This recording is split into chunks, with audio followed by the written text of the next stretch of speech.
HTC took a big step, a bold step, in sort of the Windows Phone direction with the HTC One, because this panel interface reminds me a lot of the live tiles that are in Windows Phone. And the idea is that with Blinkfeed, and that's what they call it, you get a steady stream of updates not only from news sources that you choose, but also social networks. Do you feel like it works?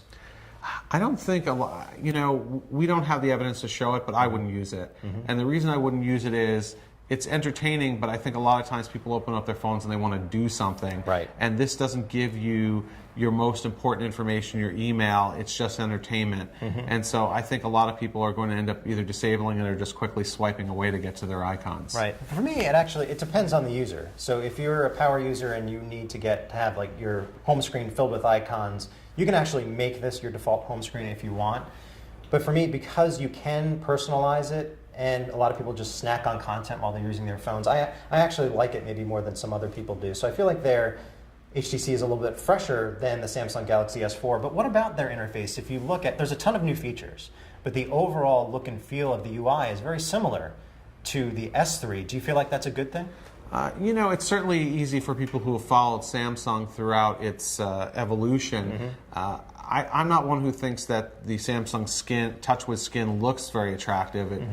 I think Google does a better job, and HTC certainly does a better job aesthetically speaking, but the built-in features and enhancements of TouchWiz really are the best in the industry, allowing you to do things like have two windows on the screen at once, so you can look at a browser window and write an email based on what's in the browser window and have them both splitting the screen. That's like better multitasking than you get out of Windows 8 right now. So I mean, there's a lot of benefits there. Of course, with the new version, they're throwing in just a slew of new enhancements and features, things like Smart Pause, where you look at a video, and when you look away from the video, it pauses, look back, it plays again.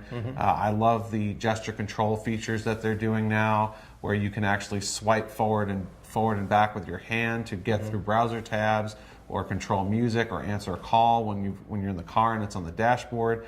I mean, those are some really, really innovative features that you don't get on HTC. You're right about Samsung being more innovative, not just really in terms of the look and feel of the interface, but how you interact with the phone. And one other thing is the Air View.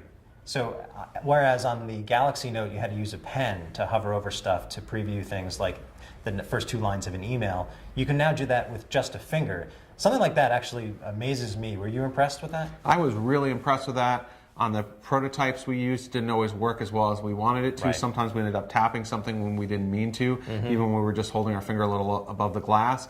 But still, it's really impressive to think that it can now use your finger for the same thing that it used a pen for on the Galaxy Note 2. And that's another very desktop-like feature, the ability to hover over something and get additional information.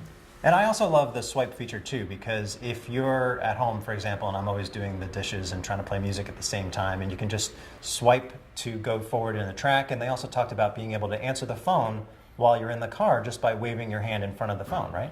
Yeah, I mean, that's definitely a great safety feature, because the minute you reach across and try to touch it, you're probably going to crash into a wall, and that's not what you want to be doing. So the bottom line for me is, in terms of the interface, the look and feel, HTC wins, but maybe Samsung, the Galaxy S4 gets the edge, because they're really trying to rethink how you interact with the phone, and they win the round for me. How about you? Yeah, Samsung wins the round for me also. Even though I like the look and I like the aesthetics of the HTC phone, I think Samsung just adds more features, and that in the end is what's the most important.